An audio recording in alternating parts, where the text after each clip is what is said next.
তো অনেক দিন পর আজকে একটা স্টিল লাইফ স্টাডি করছিলাম আমি। দেখতে পাচ্ছ এটা হচ্ছে আমার সেট আপ।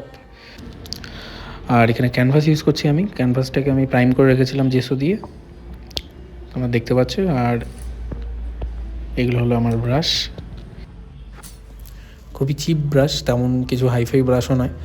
এখানে আগে একটা কাজ করেছিলাম ক্যানভাসে, তাই একটা পোর্ট্রেট দেখা যাচ্ছে। যাই হোক,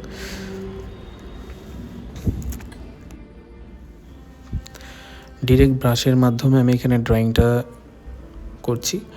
প্রথমে বড় বড় শেপগুলোকে মার্ক করে দেন ধীরে ধীরে ডেভেলপ করেছি। আর ব্রাঞ্চানা আর একটু ব্ল্যাক মিক্স করে এর যে বেস যে ভলিউমটা সেটা একটু ধরে নিয়েছি। শ্যাডোর যে শেপগুলো সেগুলো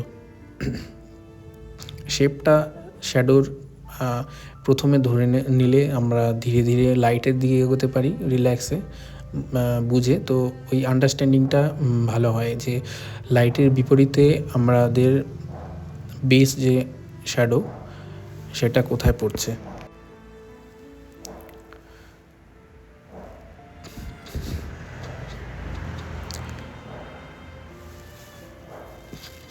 এরপর আমি জাস্ট লাইটের দিকে একটু এগোবো।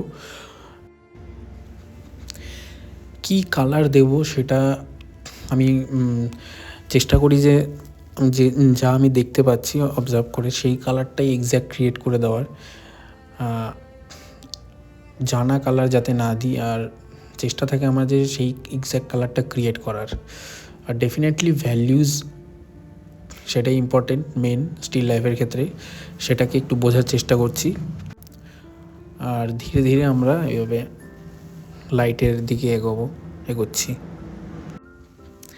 এভাবে স্টিল লাইফ এভাবে স্টাডির মাধ্যমে আমাদের অবজারভেশন পাওয়ার আর ভ্যালিউ সেন্স প্রচুর বৃদ্ধি পায় বলে আমি মনে করি। আমার তো এতদিনের জার্নিতে আমাকে প্রচুর হেল্প করেছে ভ্যালু আন্ডারস্ট্যান্ডিং, এজ, কালারের যে হারমোনি, দেন কালার পার্সপেক্টিভ, এই সমস্ত কিছু আমরা অবজার্ভ করতে পারি লাইভ করলে আন্ডারস্ট্যান্ডিংটা অনেকটা বাড়ে।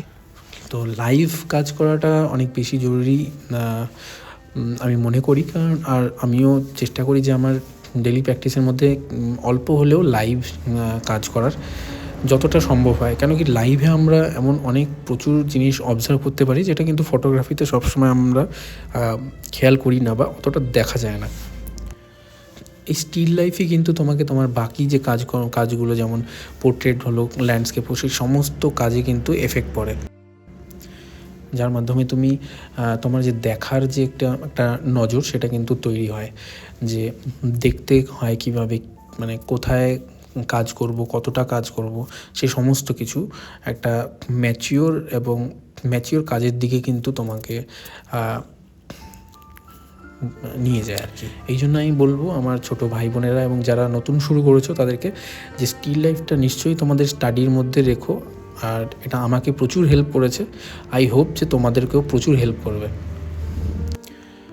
তো এখানে আমার কাজ প্রায় ফিনিশের দিকে। এখানে তোমরা দেখতে পাবে আমি কিন্তু সব জায়গায় কিন্তু ডিটেল ধরে ধরে কাজ কিন্তু করিনি। কতটা দেখতে পাচ্ছি আর কিভাবে দেখতে পাচ্ছি, লাইটের পড়ার কারণে যে এজটা ক্রিয়েট হচ্ছে সাবজেক্টের মধ্যে, সেই সমস্ত কিছু কিন্তু আমরা স্টিল লাইফ থেকে কিন্তু অবজার্ভ করতে পারি, যেগুলোর দিকে হয়তো আমরা ফটোগ্রাফি থেকে অতটা খেয়ালও করি না। তো এই কারণে আমি আবারও বলবো যে আমার ছোটো ভাই বোনেরা বা যারা নতুন শুরু করেছো, স্টিল লাইফটাকে ইম্পর্টেন্স দিও। এটা কিন্তু তোমাকে দীর্ঘমেয়াদী করে তুলবে এবং লং টার্মের জন্য তোমাকে ম্যাচিওর কাজ করার শক্তি যোগাবে। এখানে আমার কাজ প্রায় ফিনিশের দিকে। আই হোপ আজকে আমি যেটা বোঝাতে চাচ্ছি তোমাদেরকে সেটা বুঝতে পেরেছো। সো ভিডিওটা ভালো লাগলে একটা লাইক করে দিও আর কমেন্ট করে জানিও যদি কিছু জিজ্ঞাসা করার থাকে। আর ডেফিনেটলি আমি কোনো জিজ্ঞাসা থাকলে আমি সেগুলো নিয়ে ক্লিয়ার করে দেবো, ক্লিয়ার করার চেষ্টা করব।